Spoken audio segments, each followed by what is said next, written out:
स्वागत है फ्रेंड्स आप सबका हमारे एक नए वीडियो में। उम्मीद करते हैं आप सारे लोग काफ़ी अच्छे होंगे। तो आज जो हमारा वो टॉपिक होने वाला है वो काफ़ी करंट में इस समय चल रहा है, क्योंकि आप लोगों को पता है कि इस समय प्रयाग में लगा हुआ है महाकुंभ, और उस महाकुंभ में आ रहे हैं कई सारे ऋषि और मुनि लोग। तो ये जो टॉपिक होने वाला है इसमें खान सर बताएंगे कि ऋषि मुनियों को गलत कहने वालों की आंखें खुल जाएंगी। तो ओवरऑल ऋषि मुनियों के ऊपर क्या कहना है खान सर का, इस वीडियो में हम यही देखने वाले हैं। तो बोलो। हाँ, तो हेलो फ्रेंड्स, मेरा नाम है शिल्पा एंड मेरा नाम है राजीव और आप देख रहे हो हम लोग का चैनल रिएक्शन बाय राजीव। तो भाई यार, अगर आप लोग को हम लोग की वीडियो अच्छी लगती है तो हम लोग की वीडियो को लाइक जरूर से क्या करो, साथ ही साथ हम लोग के चैनल को सब्सक्राइब करके बेल नोटिफिकेशन आइकन को जरूर से दबा लिया करो। तो चलो फ्रेंड्स, फटाफट से वीडियो को शुरू करते हैं। पढ़े लिखे शास्त्र और ऋषि मुनियों के पास था तो सोने की चिड़िया कहलाता था। आप सबको ज्योग्राफी में पता है कि उल्का पिंड गिरेगा तो लोग मर जाएंगे। ससुरा उल्के पिंड से डायनासोर मरा था, और उल्का पिंड को गिरने से रोकता है बृहस्पति, और बृहस्पति एक चक्कर लगाता है 12 साल पे, और हमारे यहाँ महाकुंभ लगता है 12 साल। क्या ये छोटा मोटा धर्मशास्त्री बता सकता था? पहले हमारे यहाँ प्रकांड विद्वान होते थे, एक से एक ऋषि मुनि होते थे। आजकल धार्मिक व्यक्ति अपने आप को समझेगा यूपीएससी वाला, खुश रहो, अरे यार ओकरा दुख कौन ची है। तो भाई जबरदस्त वीडियो होने वाली है। Copyright team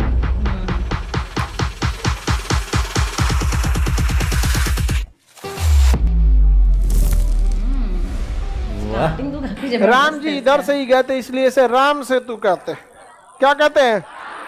Ram Setu. लेकिन मुस्लिम और ईसाई परंपरा के हिसाब से यहाँ से आदम गुजरे थे, इसलिए आदम ब्रिज। कि हमारे देश में ऐसा हो गया कि धार्मिक शिक्षा की ओर वह इंसान गया जो इस शिक्षा की ओर नहीं जा रहा था। अक्सर आप देखिएगा हमारे समाज में ये क्या होते जा रहा है कि धर्म गुरु वही बन रहा है जो नीट जेई यूपीएससी नहीं निकाल पा रहा है। ऐसा एक देखिएगा अपने हिसाब से। तो आप देखिए इससे क्या हो रहा है ना कि धार्मिक जो चीज हो रही है उसमें सेलेक्टेड लोग नहीं जा पा रहे हैं, बल्कि वो लोग जा रहे हैं जो बड़े लेवल वाले चीजों में नहीं जा पाए किसी कारणवश। या तो इंटेलेक्चुअल उतना तेज नहीं थे पढ़ने में, या तो पैसे नहीं थे, या तो माहौल नहीं थे। और दिक्कत क्या होता है ना कि हमेशा से भारत में धार्मिक शिक्षा जो है ना, भले वो कमाने में उतना स्रोत नहीं है, लेकिन धार्मिक शिक्षा के पास ना सुपीरियरिटी है। धार्मिक व्यक्ति अपने आप को समझेगा यूपीएससी वाला, खुश रहो, अरे यार ओकरा दुख कौन ची है। अब वो डीएमएसपी को भी कहेगा खुश रहो, ओकरा कौन ची का दुख है भाई। नहीं समझे यहाँ पे। तो धार्मिक शिक्षा जो है ना, हम लोग के यहाँ ना बहुत ज्यादा, मतलब कहिए तो धार्मिक शिक्षा भी एक जो उसका भी अगर एक टेस्ट होता ना, जैसे यूपीएससी का कैसे एग्जाम होता है कि सारे ग्रेजुएट डीएम नहीं बन सकते, वैसे ही आप धार्मिक शिक्षा लीजिए। आप मुस्लिम है तो कुरान याद कीजिए, हाफिज बन जाइए, शास्त्र याद करके आप शंकराचार्य। लेकिन फिर जब आप दूसरे को ज्ञान देने आइएगा यहाँ पे, तो वहां एक परीक्षा होता है। मुसलमान का ही लो, दूसरा को मत दो, हिंदू धर्म अपने लो। इससे क्या होगा ना कि जैसे समाज में पढ़े लिखे तो बहुत है, लेकिन उस पढ़े लिखे का मत के एकदम से यूपीएससी बीपीएससी निकाला जाता है, डायरेक्ट नहीं निकाला जाता। उसी तरह अब उसमें भी एक मत के निकाले तो और बढ़िया देश जाएगा। वरना जब देश पढ़े लिखे शास्त्र और ऋषि मुनियों के पास था तो सोने की चिड़िया कहलाता था। कहीं ना कहीं वो ऋषि मुनि अनपढ़ नहीं थे, बहुत ज्यादा पढ़े लिखे थे। और बहुत ज्यादा पढ़े लिखे लोग और कम पढ़े लिखे लोग एक साथ अगर रहेंगे तो कम पढ़ा लिखा वाला ज्यादा बोलेगा और पढ़ा लिखा वाला चुप हो जाएगा। और ये प्रक्रिया अगर लंबे समय तक जाएगी तो पढ़े लिखे लोग दब जाएंगे, अधजल गगरी छलकत जाए वाला ज्यादा उड़ने लगेगा। यहाँ पे यही हो रहा है आजकल, यही हो रहा है यहाँ पर। वरना हमारे देश में ऋषि मुनि जब थे सब कब का, हमारे यहाँ देखिए आप सबको ज्योग्राफी में पता है कि उल्का पिंड गिरेगा तो लोग मर जाएंगे। ससुरा उल्के पिंड से डायनासोर मरा था, और उल्का पिंड को गिरने से रोकता है बृहस्पति, क्योंकि उसे वैक्यूम क्लीनर कहते हैं। और बृहस्पति एक चक्कर लगाता है 12 साल पे, और हमारे यहाँ महाकुंभ लगता है 12 साल। क्या ये छोटा मोटा धर्मशास्त्री बता सकता था? प्रकांड विद्वान बता सकता था? तो पहले हमारे यहाँ प्रकांड विद्वान होते थे, एक से एक ऋषि मुनि होते थे। आजकल चलिए तो रामेश्वरम, चलिए ध्यान से समझिए। रामेश्वरम जो है ना, यहाँ पे राम जी के वजह से इसका नाम क्या हो गया? रामेश्वरम। हाँ, रामेश्वरम। यहीं से गए थे राम जी, कहाँ पे? लंका। और रावण को अहंकार ज्यादा हो गया था, डूब गया बेचारा अहंकार लेके, अपना पूरी तरह से चौपट हो गया। आगे बढ़ते हैं, बाकी रामायण की कहानी आपको पता है। इसी का नाम आदम ब्रिज है। यही पंबन द्वीप पर एक छोटा सा जगह है रामेश्वरम, जहां एपीजे अब्दुल कलाम का जन्म हुआ था। एपीजे अब्दुल कलाम का जन्म भी कहाँ हुआ था? रामेश्वरम में। कहाँ हुआ था? पंबन द्वीपों का एक समूह है जिसके ऊपर पाक की खाड़ी तथा नीचे मन्नार की खाड़ी या भारत तथा श्रीलंका के बीच अवस्थित है। यह द्वीप जो है कई सुनामी की वजह से कई द्वीप क्षतिग्रस्त हो गए हैं। इसका सबसे प्रमुख भाग रामेश्वरम है, जहां एपीजे अब्दुल कलाम का जन्म स्थल। पौराणिक मतलब मान्यताओं के हिसाब से राम जी इसी रास्ते से क्या हुए थे, गए थे।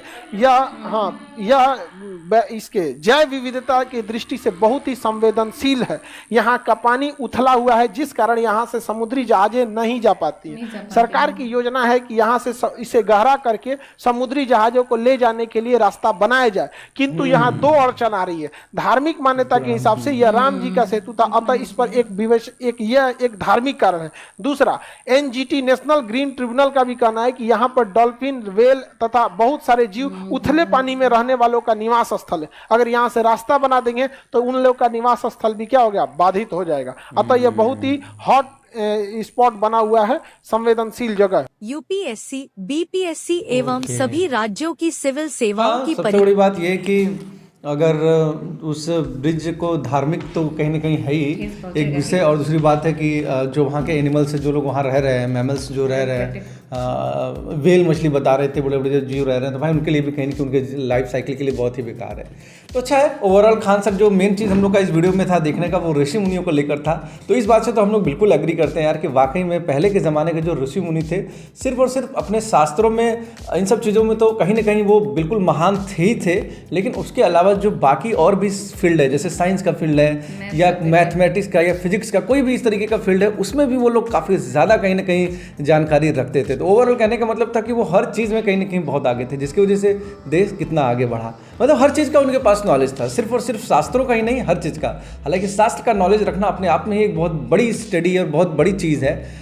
हम लोग तो सिर्फ बात करते हैं, उसके वहाँ तक पढ़ने में भी हम लोग को सोचना पड़ेगा, खैर समझना पड़ेगा। ज़िंदगी लोग देते थे, उसके साथ साथ कहीं ना कहीं जैसे आर्यभट्ट हुए, स्वामी विवेकानंद हुए, कितने सारे इस तरीके के लोग हुए जो कहीं ना कहीं हम लोग के भारत का जो नाम है वो आज तक उछले जाते हैं अपनी वजह से। तो भाई ये सारी चीज़ें हैं, और आजकल के टाइम पे शिल्पा ही बताएंगी कैसे कैसे ऋषि मुनि लोग आ रहे हैं। इन शॉर्ट अगर कहा जाए तो ये देख सकते हैं कि जो पहले जो धर्म था वो विद्वान लोगों के हाथ में था, और यही हमारे एक कहते कल्चर या हिंदू धर्म की खासियत यही थी कि जो हमारा कल्चर था वो एक ऐसे महान पुरुषों के हाथ में था कि वो धर्म एकदम धर्म कहलाता था, जो मतलब सोने की चिड़िया बना और पूरे इस विश्व में अपने आप को दिखा पाया। तो इसकी असल वजह यही थी कि जो जितने भी ऋषि मुनि थे वो अपने क्षेत्र में तो पारंगत थे ही, साथ में विज्ञान में, गणित में और कई भौतिक में, जैसे कि ज्योतिषाचार्य हो गया, एस्ट्रोनॉमी की जो खगोल शास्त्र होते हैं, इसकी जानकारी बहुत ही अच्छी है।